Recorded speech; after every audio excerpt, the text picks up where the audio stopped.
Okay, so let's assume this teeny-weeny grain of sand, just about 0.1 inches in diameter, is our home planet, Earth. Trust me, we're not even that big on a cosmic scale, so I'm flattering us a lot, you'll see. Anyway, the moon will be just about here, a little over 2 inches away, and we'll have to find a grain of sand that's 3 times smaller than the first one. It's hard to say if this is the one, so let's again assume it is. Now, what's the closest neighbor to Earth apart from the moon?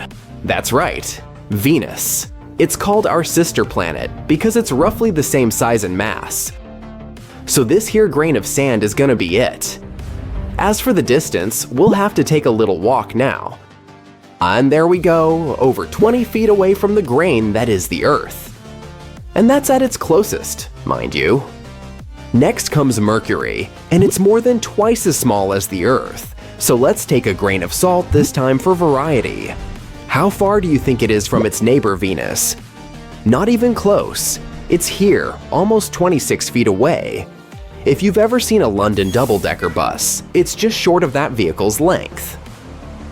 Okay, Mercury is the closest planet to the Sun, so naturally, here goes. The big and mighty star, measuring as huge as this rock. It's roughly 8 inches in diameter, so it fits. Now, where should I place it? Well, you'd better take another double-decker and then some because the Sun's distance from Mercury is 30 feet, even further than Venus. And a walk from here to Earth is quite a trip already. All in all, the distance is just short of that between 2 baseball bases. Cool, huh? But we've only just begun. Moving away from the Sun, next comes Mars, which is twice as small as the Earth. Let it be a red pepper grain this time. The distance to it, though, is even greater than from Mercury to the Sun, over 33 feet, so we'll place it here. And now prepare for the real thing. We're crossing the asteroid belt to reach Jupiter. To do that, we'll need to travel about 275 feet. That's almost the height of the Statue of Liberty. And the planet itself is about the size of this grape, just shy of 1 inch. Now let's take a smaller grape and fly another 330 feet. That's how far Saturn is from Jupiter. Can you still see our rock, sun, from here? I don't think I can. Now, if you take the Golden Gate Bridge in California and decide to rise from its lowest to highest point, that would be the distance from Saturn to Uranus, the 7th planet in the solar system. Notice how distances grow larger every time? That's far from over though. Meet Neptune, Uranus's brother planet. Although they're neighbors, it'll take us another 820 feet to get to it. Put 5 Olympic-sized pools in a line and you'll get the scale. The former Planet 9, Pluto, is our next destination. If we go straight from the Sun, it'll be yet another 4 Olympic pools away, and the size of it is only a speck of ground pepper. Pluto is 6 times smaller than the Earth. And now comes the barely imaginable. Let's first go back to our Sun and start the journey from there.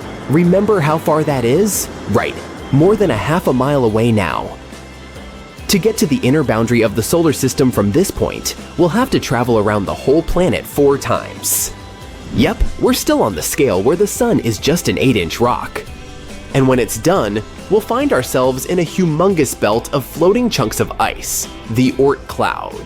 The width of this belt is way beyond our planet's limits, but we'll try. Let's take 3 rocks of the same size as our Sun here and lay them in a line. And now imagine each of these rocks is the size of the real Sun. That's the width of the Oort cloud for you, which goes in a circle around the whole solar system. If we put it to our initial scale, the Sun won't be even visible, no bigger than an atom.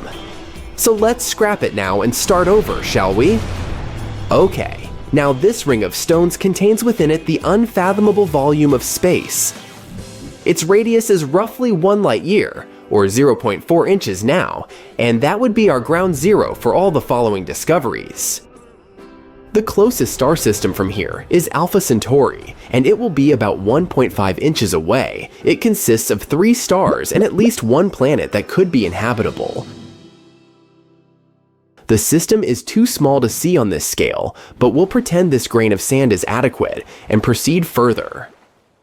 Next, we go to the edge of the Milky Way galaxy, our home. The galaxy itself is about 100,000 light years across, but we're not far from its very center, so the journey will only take us 50,000 light years. On the super shrunken scale we've created here, it'll be 1,650 feet. If you lay down the CN Tower in Toronto, it'll only be a few dozen feet longer.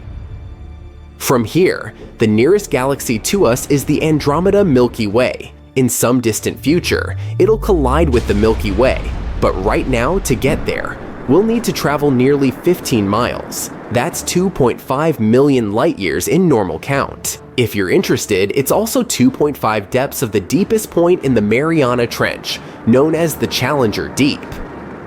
Next up is an object we could finally place on a larger scale, NGC 604, a star nebula located in the Triangulum Galaxy. If it were in a single line, we'd only need to travel 1.2 miles from where we are now, so let's do it. And the nebula itself is about 1,500 light years in diameter, which is equivalent to 50 feet. That's like a 5-story building.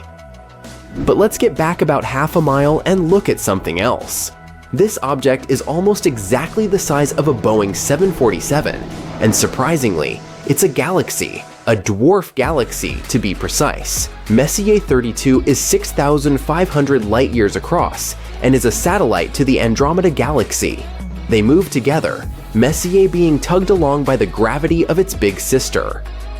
And now I'm going to take you for a ride of your life. Get ready. We're going into distances and sizes that would seem impossible if they weren't true. Let's first get back to the circle of rocks that is our solar system. Moving up and away from our star system, we can see the Milky Way galaxy, spanning 0.6 miles wide. Shooting upwards still, we see the great emptiness around the galaxy that we've already crossed today, 15 miles of nothingness. Then we see the galaxies and dwarf galaxies surrounding ours. First the Andromeda, then others, until we're high enough to see the whole local group. It's a galactic cluster in which the Milky Way is no more than 1%. The diameter is 62 miles. But higher still we rise, and now we're looking at a bright and shiny Laniakea supercluster, which is home to the local group. From here, our galaxy isn't even visible. The diameter of the supercluster is about 3,200 miles. It's more than the distance from Los Angeles to New York. And even that's not all. Higher and higher, until we see the Boss Great Wall. It's a supercluster located unimaginably far from us. And on our current scale, its diameter is about 6,200 miles. That's longer than the Great Wall of China with all its branches. No wonder it's the boss. And finally, we're up in outer space now. Even though the model of our whole galaxy stayed so far below, you can't see it without a telescope. And we're now looking at the largest object in the observable universe, the Hercules Corona Borealis Great Wall. On the current scale, it's as far as 62,100 miles away from Earth, or a quarter of the distance to the Moon. And its diameter is the same, so it takes up another quarter of the way. There are trillions upon trillions of galaxies, nebulas, and stars, and nearly infinite possibilities out there. And yet, the universe is always expanding, so it's also only the beginning. It's been more than a year since the James Webb Telescope, which had taken over 20 years to complete, was launched. And for such a relatively short time, the ultra-modern and most powerful in history piece of equipment has already made plenty of discoveries. By observing the universe at infrared wavelength, James Webb lets us see things no other telescope has ever shown before. The primary goal of this incredible piece of equipment is to study the formation of galaxies and stars that appeared in the early universe. For example, Look at the closest to us stellar nursery, a region of space where new stars get born. NASA has shared an image from James Webb that shows a small star-forming region. If you look at the picture attentively, you'll see jets bursting from infant stars. Around them, different colored clouds of cosmic dust are colliding with one another. The view is mesmerizing. The red dust consists of molecular hydrogen. You can also notice that some stars have something like shadows. Those hint at the creation of what will later become planets. At first sight, the image may seem chaotic, but astronomers claim that it's a relatively small and quiet stellar nursery in comparison to some others. Many young stars there are similar in size to our Sun or a bit smaller. The photo itself was taken with the help of Webb's near-infrared camera, NIRCam. It's the observatory's primary camera that snaps images of the cosmos in 2 different infrared ranges. Another amazing discovery the Webb telescope has made is smoke molecules in a distant galaxy. It's the first time such molecules have been discovered so far away from our planet. The galaxy in question lies 12.3 billion light-years away from Earth. It most likely formed about 1.5 billion years after the Big Bang. Despite such a huge distance between the galaxy and our planet, scientists have managed to detect chemical compounds found in soot or smoke. And it's quite a big deal since it has pushed the record for detecting similar, complex molecules back by around 1 billion years. This study has also confirmed the sheer power of the coolest piece of space equipment of all time. It managed to make this discovery despite the fact that the spectrometer needed for the measurements didn't perform to the fullest after having experienced a sudden and surprising degradation. The James Webb Telescope has also helped to boost our understanding of exoplanets. Those are planets orbiting stars other than our own Sun. At the beginning of 2023, the observatory spotted its first exoplanet, CHES 475b. It's located 41 light-years away from Earth and is approximately the same size as our planet. According to NASA, nowadays, James Webb is the only operating telescope capable of categorizing the atmosphere of Earth-sized exoplanets. The research team behind the discovery believes such results underline the precision of the telescope. They hope that it will help us locate many more rocky exoplanets that we might be able to colonize in the future. Even though, at first sight, it may seem that the universe is pretty empty, it's actually a very busy place. And Webb has all the necessary instruments to see all kinds of cosmic events happening out there. Just look at this image of WR124. It's a star on the cusp of its explosive demise. In the image, the star is about to go supernova. It happens when a star runs out of its fuel and explodes at the end of its life cycle, releasing a giant cloud of space dust and hot gas into space. The star captured by the Webb telescope was at the Wolf-Rayet stage of its life. That's a period when a star is shedding its outer layers before going supernova. The next amazing thing discovered by James Webb is a star-planet hybrid with very strange clouds. This bizarre world, VS1256b, is actually a brown dwarf. Those are bigger than planets but too small to classify as stars. They emit some light of their own and are quite hot, but their mass is simply not enough to fuse hydrogen into helium, like full-fledged stars do. Space bodies of this kind aren't actually brown. They occur in a wide variety of colors, but those are mostly invisible to the human eye. What we can see is the light they emit, and to us, it appears to be dark orange or magenta. The brown dwarf discovered by the Webb telescope is almost 20 times the size of Jupiter.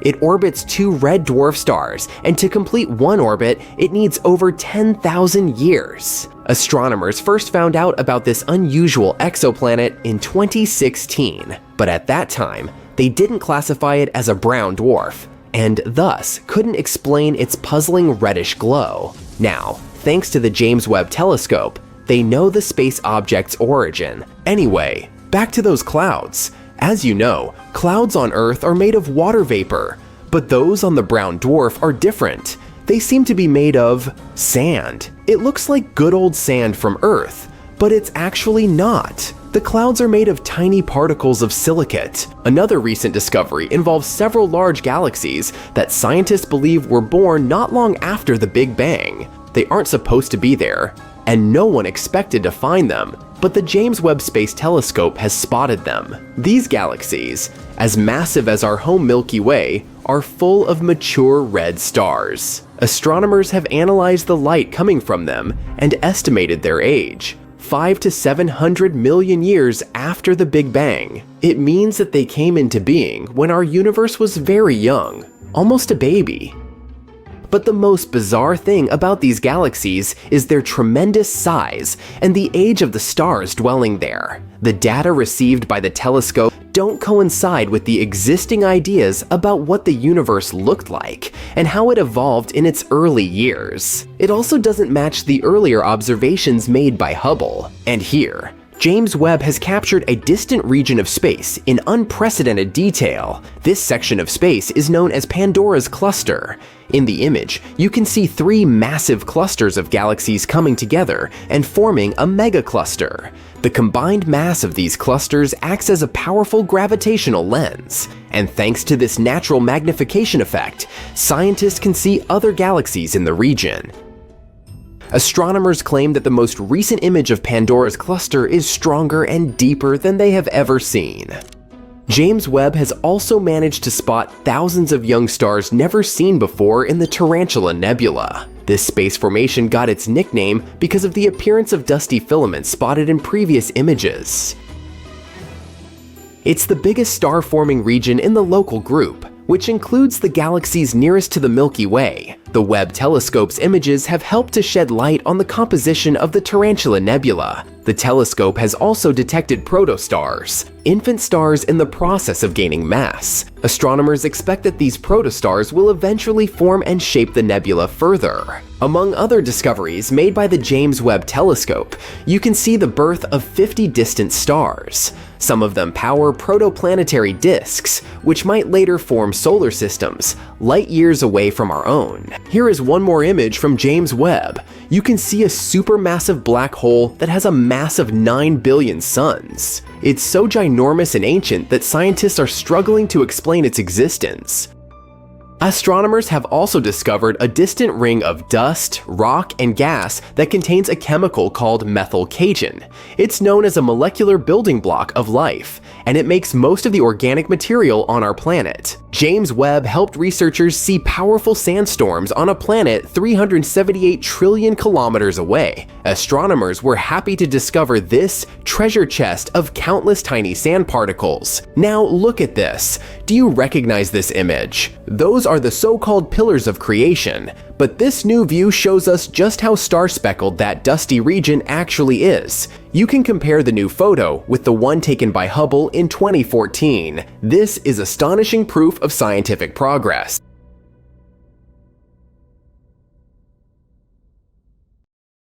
Have you heard about a diamond star that could put all the riches on Earth to shame?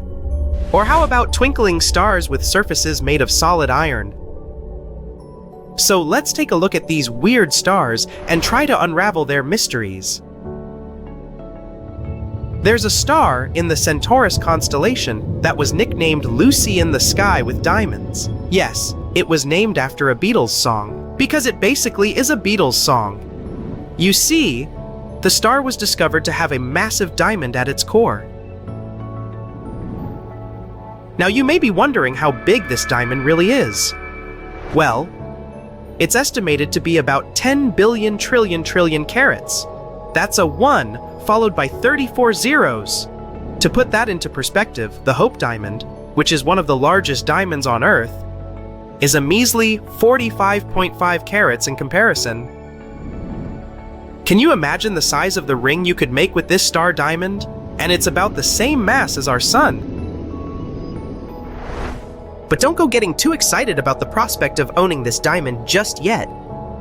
Even if you were Jeff Bezos, you wouldn't be able to afford it. According to Ronald Winston, CEO of Harry Winston Inc., the diamond is so big that it would likely depress the value of the market. So you'll have to settle for a much smaller diamond engagement ring.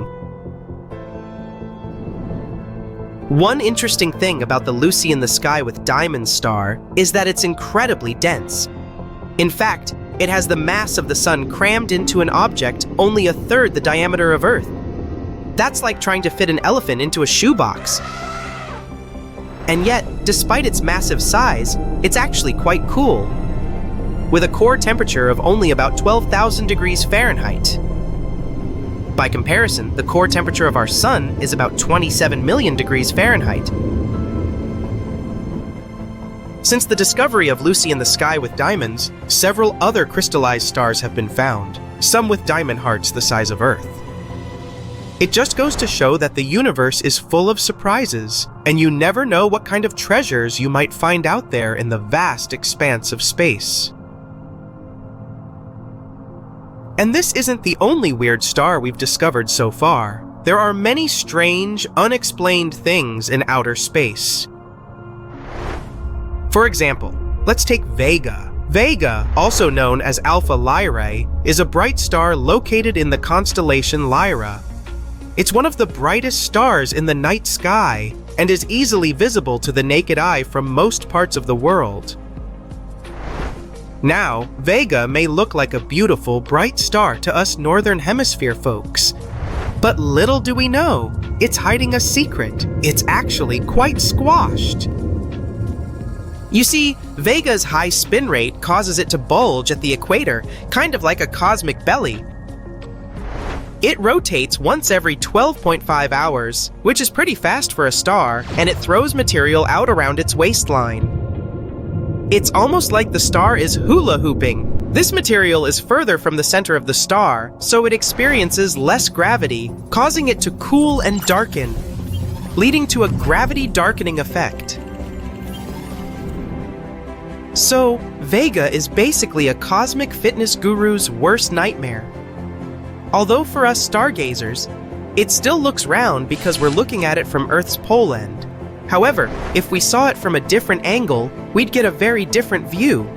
One that might make us wonder if Vega has been sneaking some cosmic donuts behind our backs. But while we might joke about its equatorial waistline, there's no denying that Vega is still one of the brightest and most fascinating stars in our galaxy. But if you want something actually bright, then how about a supernova? Supernovas are giant space booms that occur when stars reach the end of their life cycle. It's like the grand finale of a fireworks show, but on a cosmic scale. They release more energy in a few seconds than our sun will produce in its entire lifetime. And this is exactly what happened to the next star of our show. This celestial object with a weird name. But there's a catch. It isn't your average supernova, even though this star made a blast in 2014 and started to fade away like usual. Recently, it made an unexpected comeback and brightened once more. Talk about a dramatic entrance. And if that wasn't enough, this thing continued to fade and brighten at least 5 times in total, which is a bit like a yo-yo. It's like the star just couldn't make up its mind about whether it wanted to stay bright or fade away into the abyss. Also, when scientists measured the supernova spectrum, they found that it was evolving 10 times slower than other stars. Maybe it's a supernova that just wants to enjoy its golden years.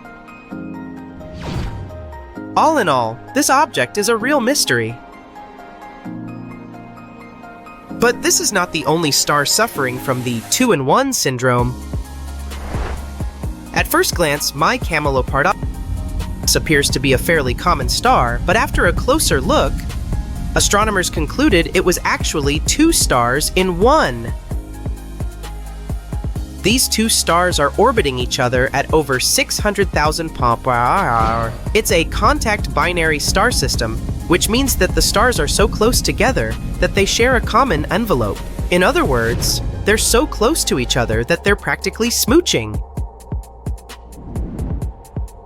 These celestial Romeo and Juliet are one of the most massive known binary stars out there. Each of them individually weighs in at a whopping 32 and 38 solar masses, respectively.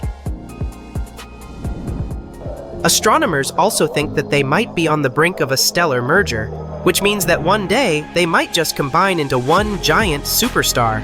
Wow, who knew space could be so romantic? Next, introducing another long name, HD 140283, also known as Methuselah's star. This little guy in the constellation Libra has been around for a while, and by a while, I mean a really long time. Actually, scientists used to think it was older than the universe itself. Just imagine if it turned out to be true, but eventually, they figured out that it's actually around 14.8 billion years old, a peer of our universe. That's still pretty impressive, though. This star is so old, it remembers when the Milky Way was just a baby galaxy. But despite all that, this star still has some life left in it. It's just starting to expand into a red giant, which is kind of like when you hit your 30s. Talk about aging well. But if all these things are somewhat comprehensible, then how about a star that was literally named UTF star? By scientists. I'm not kidding. At least it used to be. Now it's called Tabby's star. It also has a more scientific name, but that one is a bit of a mouthful. But what's really bizarre about this star is its irregular dimming. For some reason, it doesn't glow like a normal star, but blinks, as if someone turns on and off a flashlight. And it's not just a little dip, we're talking up to a 22% drop in light. So it's not because it sometimes gets blocked by a planet or something. Scientists have come up with all sorts of explanations for this strange behavior, from comets to dust, to even an extraterrestrial megastructure. That's right. But before your imagination runs too wild, it's important to note that the most likely explanation is just plain old dust. Perhaps the star is surrounded by some kind of dust cloud, and sometimes it prevents us from seeing it clearly. Although this explanation is still not 100% confirmed, there are still plenty of mysteries surrounding Tabby's star. One thing's for sure, it may be a bit of an oddball, but that's what makes it so fascinating. So there you have it, folks. We're left in awe of the incredible diversity and strangeness of the cosmos. There's so much more to discover out there, so let's keep exploring and keep being amazed by the wonders of the universe. The soil beneath your feet is red and dry. The place is freezing cold. Rusty-colored dust is floating in the air. You make one step, then another. It's hard to move because of the thick layer of dust your feet are sinking into. You're on Mars. And you've come here after hearing some absolutely incredible news. These days, the so-called red planet, indeed, looks dry and dusty. But scientists think that this world might have been very different. A long, long time ago, they have found some evidence of a huge ocean that could have existed on the surface of Mars about 3.5 billion years ago. And this ocean probably covered hundreds of thousands of square miles. It all started with numerous satellite images of the surface of the red planet. They were snapped at different angles. As a result, researchers managed to construct a relief map of the area. They charted out more than 4,000 miles of specific formations that had most likely been carved by rivers. Those formations could also be channels once carved out on the seafloor. Scientists used the data gathered by the Mars Reconnaissance Orbiter in 2007. They analyzed the thickness of the ridges and their angles and location. Their main goal was to explore the topographical depression called Aeolus Dorsa. It turned out that all those years ago, this part of the red planet had been undergoing a series of constant changes. They could have been caused by the rapid movement of rocks, pulled around by currents and rivers, as well as noticeable increases in sea level.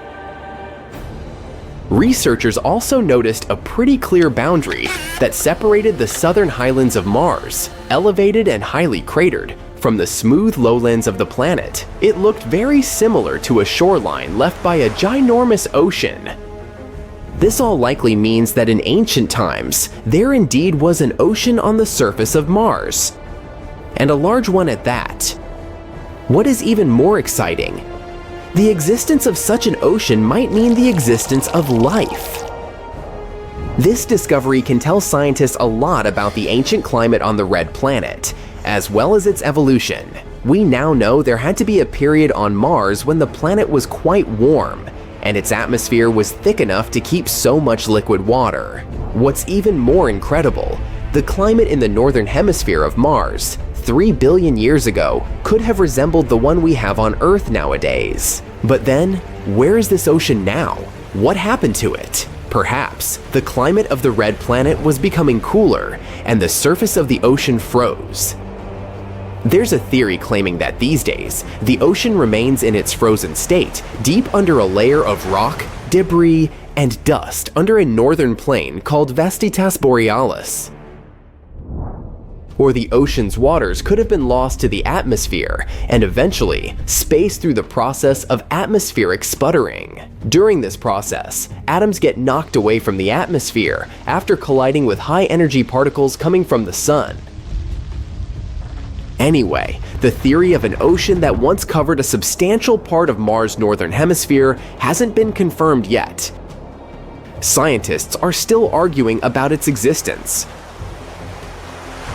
As for now, Mars is a very cold world with an average temperature of 80 F. The planet's surface is rocky. It's covered with dry lake beds, craters, volcanoes, and canyons. The ocean that might have existed on Mars isn't the only awesome thing about this planet. Let's speak about those sandstorms raging on the red planet. In movies, they're depicted as incredibly powerful forces of nature, destroying astronauts' camps and tearing their spaceships into pieces. But how much of it is true? Mars is indeed infamous for producing dust storms so massive they can be seen by telescopes on Earth. They sometimes cover continent-sized areas and can last for weeks at a time. But besides them, there are much rarer storms that occur once in 3 Mars years, which is about 5.5 Earth years. Such storms are larger and much more intense than regular ones. They encircle the entire planet. That's why scientists call them global dust storms. At the same time, it's unlikely that even a global dust storm could cause serious harm to astronauts or their equipment. Even though Martian storms are massive, the wind speed reaches 60 miles per hour tops. That's less than half the speed of most hurricane-force winds on Earth.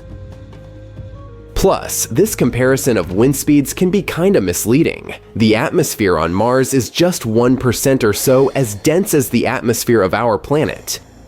It means that the wind there needs to blow much faster to cause any damage, or even fly a kite. Now, let's move to the next amazing phenomenon spotted on the red planet. When you look at it from a distance, it looks like an eye. There are even some winding channels that look like veins running through the eyeball. But the closer you get, the less the formation looks like an actual eye. It's actually a giant crater almost 19 miles in diameter. Around the crater, which looks as if it has a pupil, there are other, even bigger craters. They likely formed billions of years ago. That's when Mars had to withstand multiple attacks of space rocks. But why is the eye crater darker than the surrounding landscape? Scientists think that once, water filled the ginormous pit. Remember those channels? They were likely carrying that water, and since the crater was filled with water, it stopped some substances and minerals from eroding away.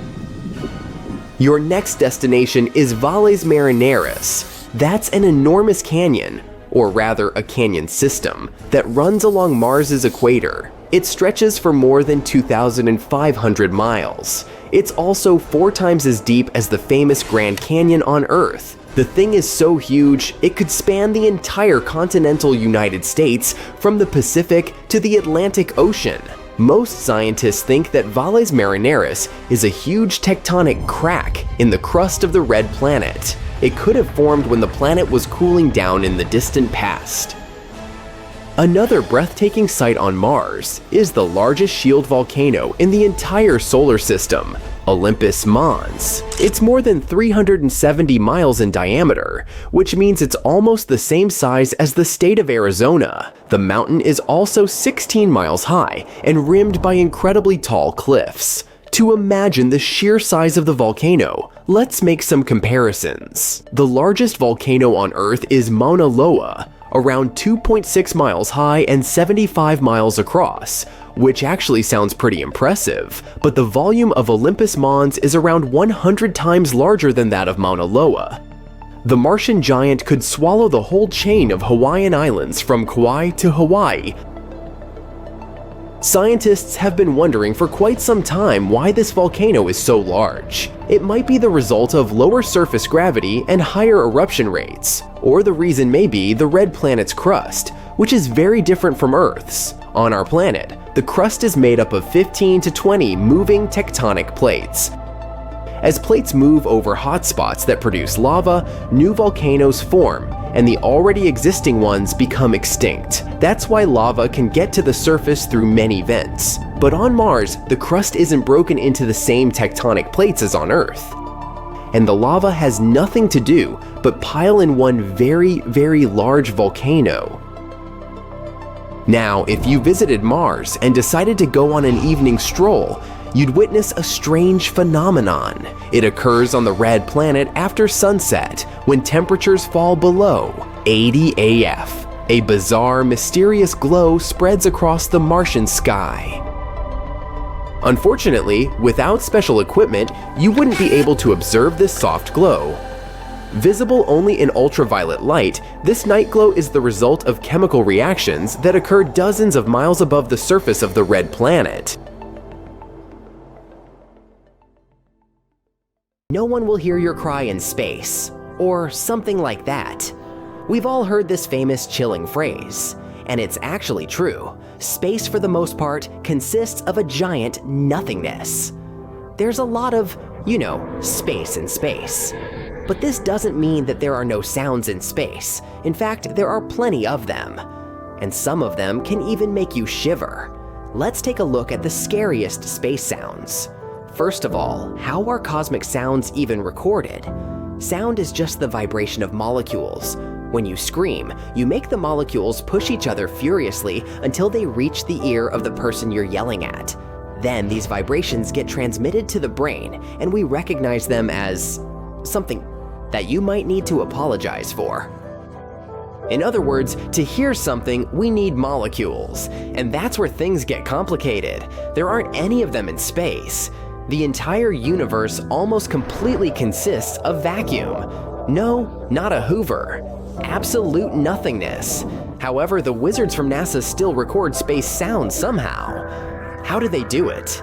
The thing is, there are some types of waves that don't care about molecules. We regular folk can't perceive them without some special devices. These waves include, for example, radio waves. We'll need a radio or something like that to recognize them, and that's exactly what NASA's satellites do. They catch random radio waves. Thanks to their heroism, we can find out how different cosmic bodies sound.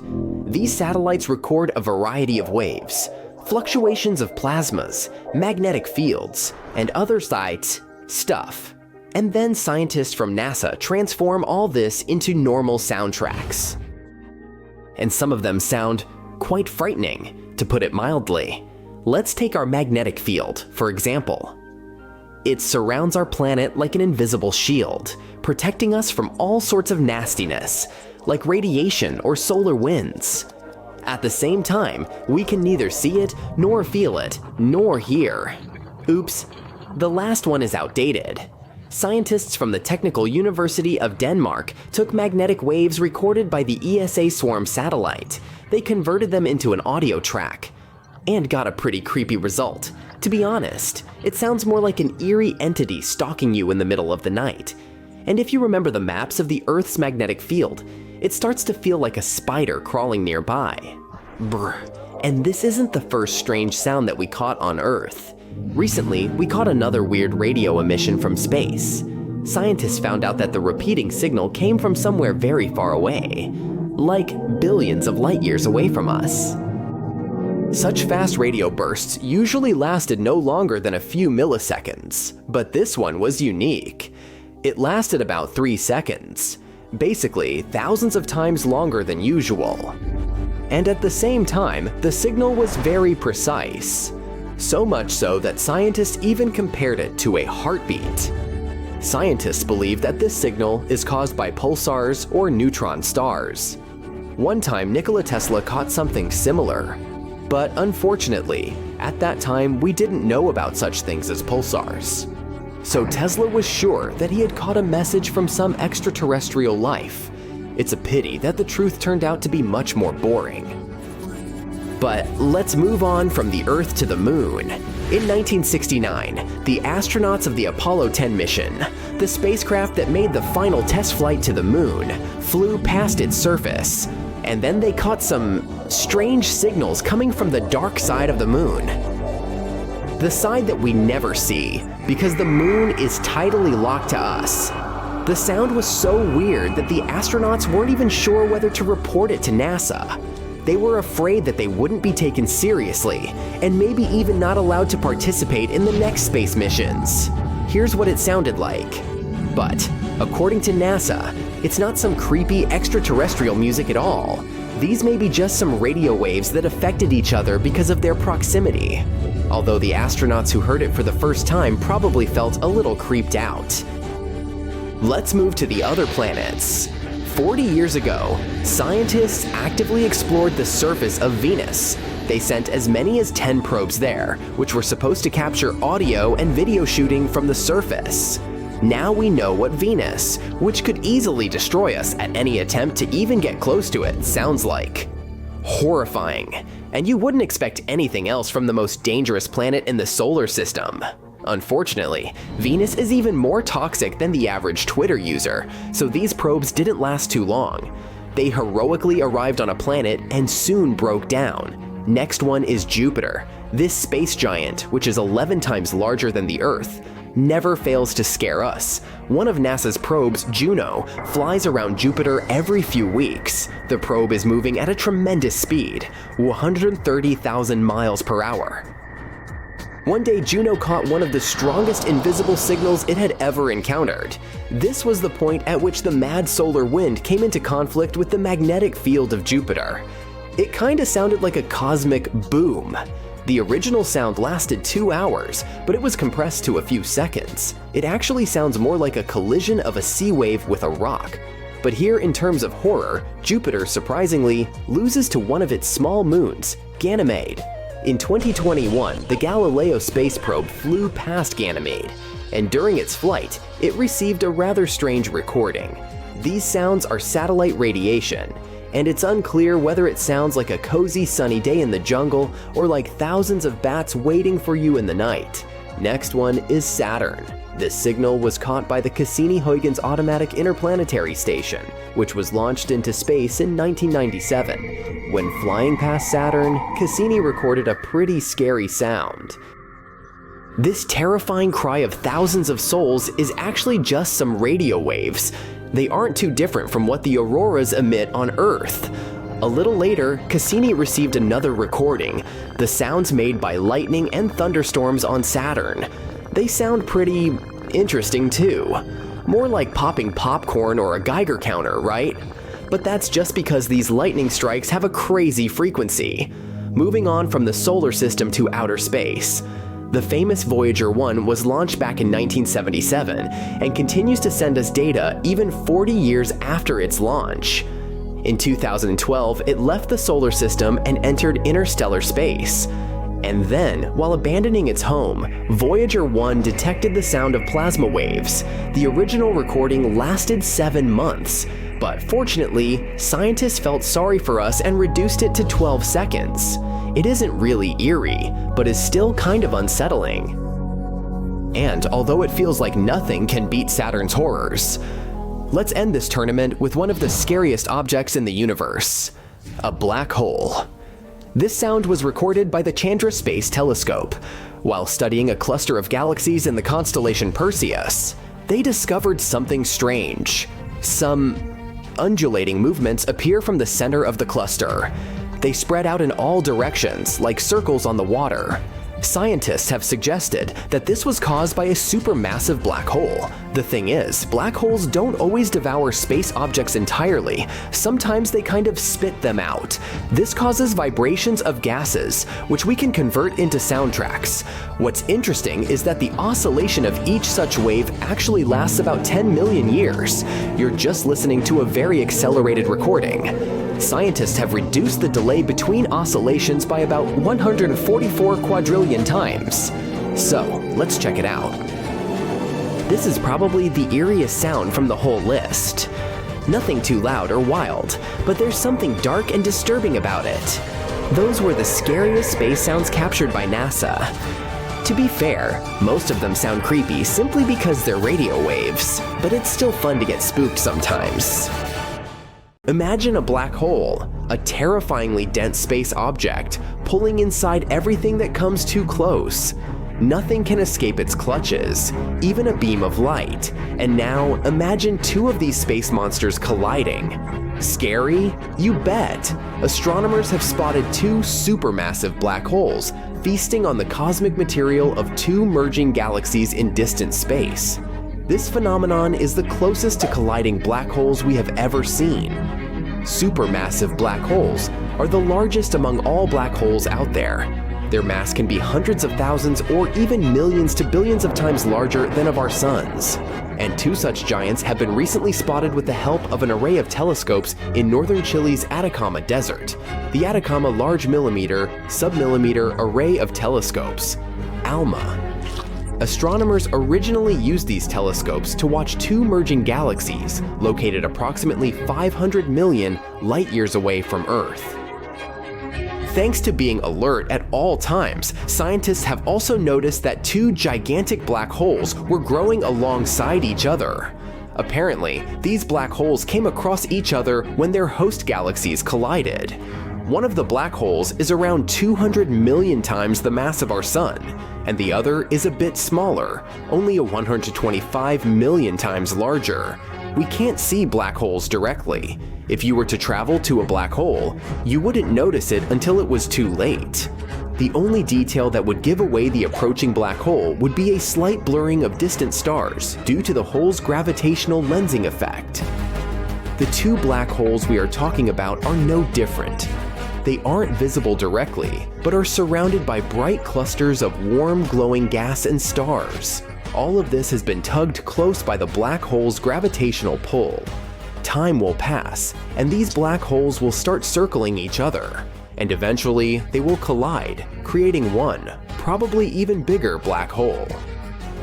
Scientists have been observing these black holes across multiple wavelengths of light, and have come to the conclusion that they are unique.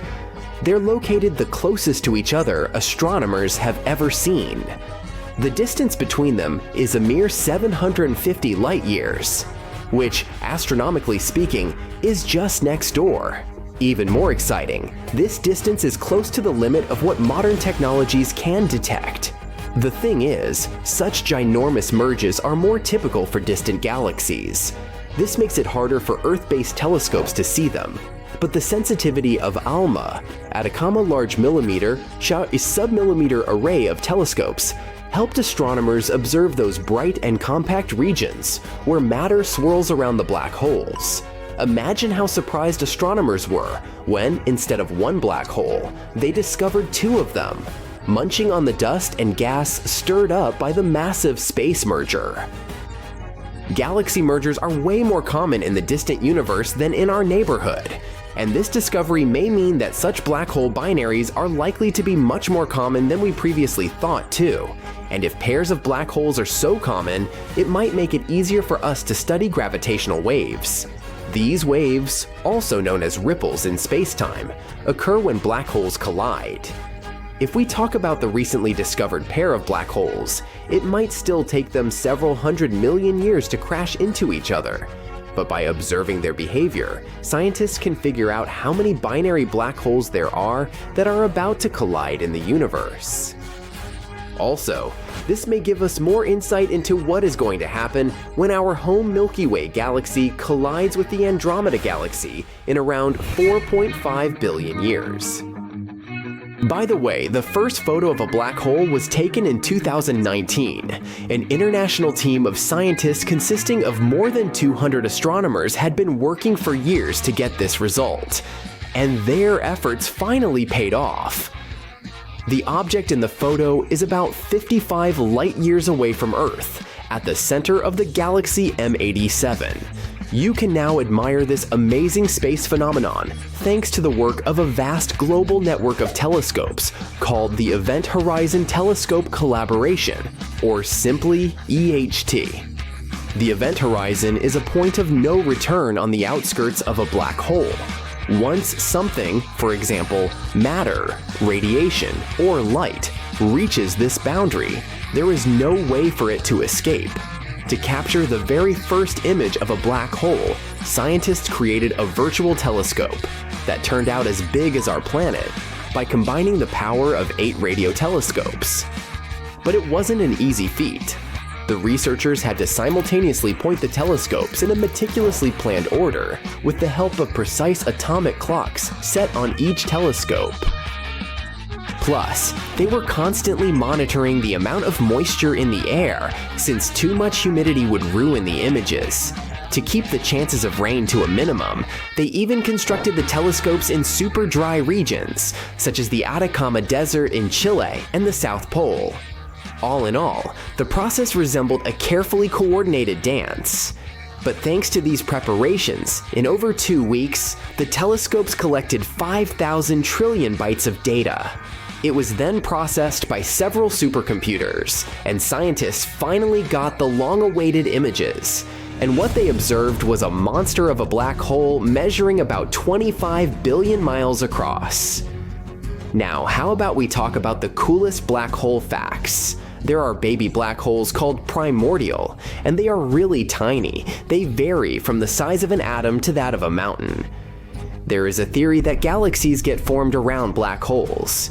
This means that when a large star explodes, a black hole appears in its place, and then the rest of the galaxy just forms around it. There is a supermassive black hole right in the middle of the Milky Way galaxy. Its name is Sagittarius A, pronounced A star, and it's 4 million times as heavy as the Sun. And nope, we aren't going to be pulled into this hole. It's more than 26,000 light years away from Earth. That's too far for this monster to have any influence on our planet. Besides Sagittarius A, there are 100 million medium-sized black holes in our galaxy. And can you imagine how many black holes in total there are in all 100 billion galaxies that exist out there? You do the math. If you ever find yourself near a black hole, be ready that time will slow down significantly. It may work for you if you aren't so eager to grow older. Just don't let yourself be tugged into the event horizon. Whoops, bye-bye. Black holes aren't some hungry predators that roam the universe preying on poor, unsuspecting planets. They just gulp down the stuff that ends up too close to them. On top of that, they sometimes fling out spitballs the size of a planet. How does this matter escape the pull of black holes? Typically, it manages to slip away before going past the point of no return. In fact, with Sagittarius A, we should be worried not about its gravitational pull, but about the very spitballs.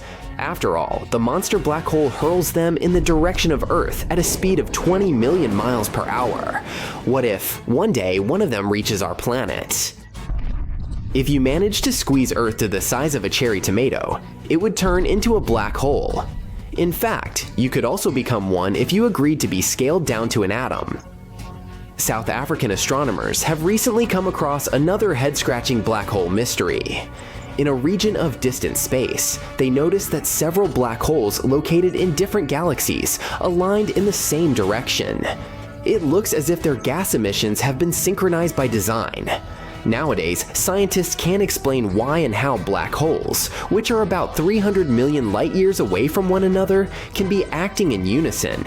It's a puzzlement. Imagine a universe made of antimatter.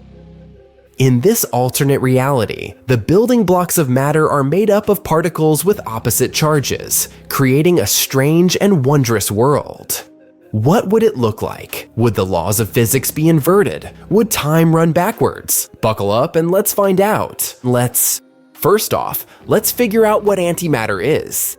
We know that our universe is composed of matter. Matter is made up of tiny particles called atoms. These atoms are made up of protons, neutrons, and electrons, which together form matter and make up everything around us and what we're all made of. Antimatter, on the other hand, is just like regular matter, but the opposite. Just like how superheroes have opposite powers from their villains, antimatter has opposite properties from regular matter. So, while regular matter has protons with positive charges, antimatter has antiprotons with negative charges. Instead of electrons, we have positrons, and instead of neutrinos, we have antineutrinos. It's like the mirror image of everything we're familiar with. Now, here's an interesting part. When an antimatter particle and a matter particle collide, they annihilate each other and release a huge amount of energy.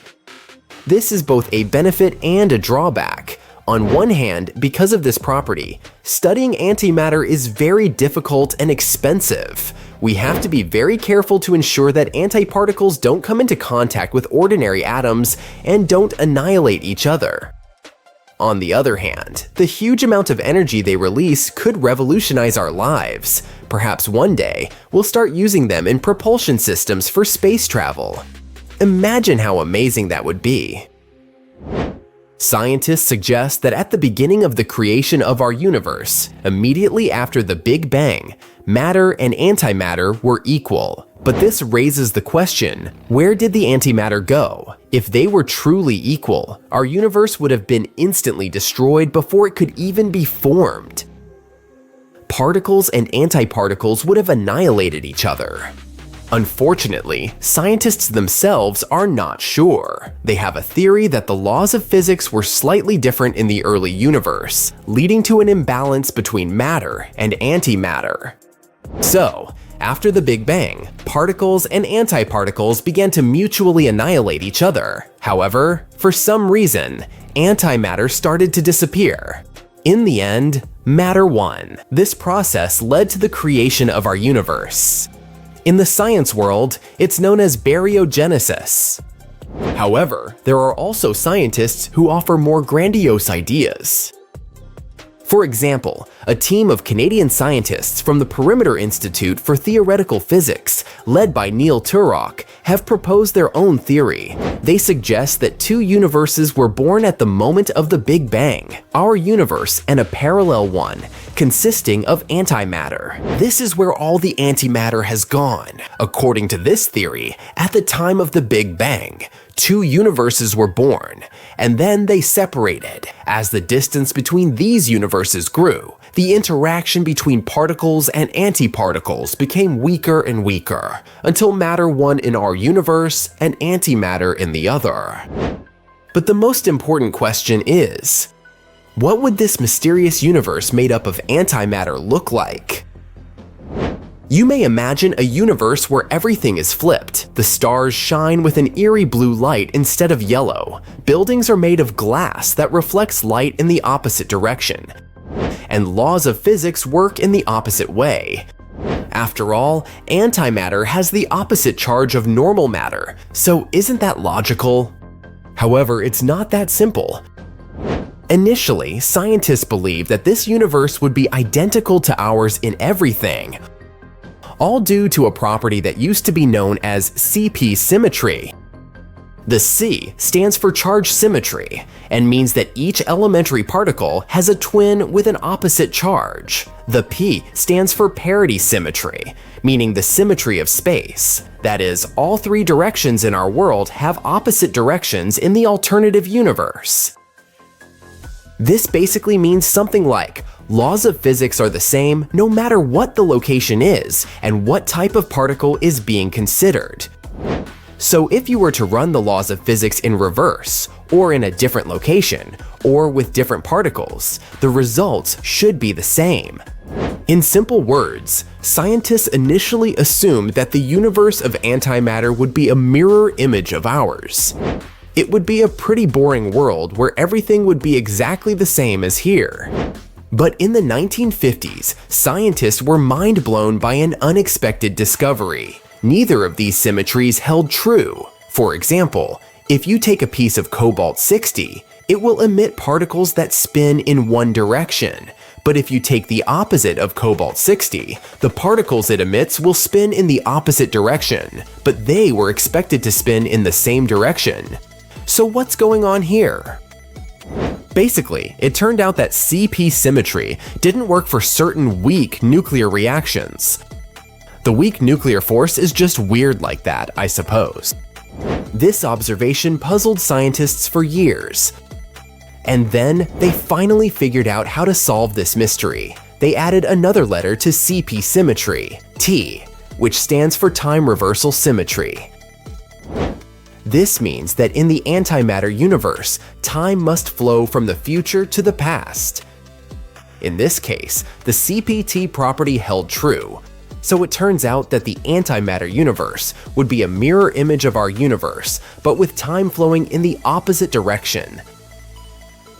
So there may be a version of you in this averse, watching this video on your upside-down computer, already knowing the ending. Isn't that crazy? So although this universe would look similar to ours, it would also be fundamentally different. In this world, things would unravel instead of coming together. For example, broken objects would come back together to form whole objects. People would age in reverse like Benjamin Button, and apples would fly up from Newton's head back to the tree.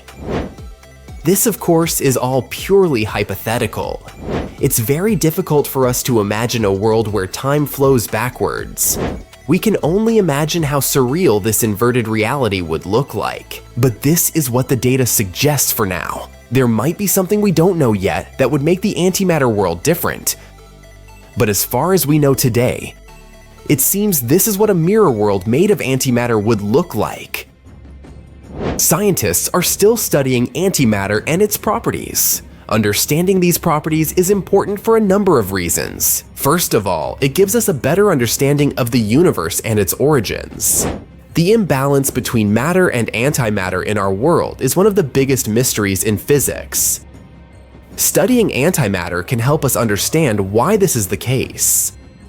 Second, it would give us a better understanding of particle physics and subatomic particles. This knowledge can help us unlock the secrets of the universe and make new discoveries in physics. And of course, let's not forget about all the possible technological advancements. Antimatter has the potential to be used as a source of fuel for future space missions and other technologies. We could use this in propulsion systems to travel from planet to planet. We could also use antimatter in medicine, for example, for cancer treatment. Also, in medical imaging, antimatter particles can be used to produce high-resolution images of the inside of the body, giving doctors a better view of what's going on. So, in other words, understanding the properties of antimatter is very important for science. It's a fascinating field of study that has the potential to unlock some of the biggest secrets in the universe. A universe made of antimatter would be a fascinating place. It would be very interesting to visit there and see how everything works. And the true nature of an antimatter universe remains a mystery, waiting to be explored and understood. But let's hope that we'll figure these mysteries out in the future.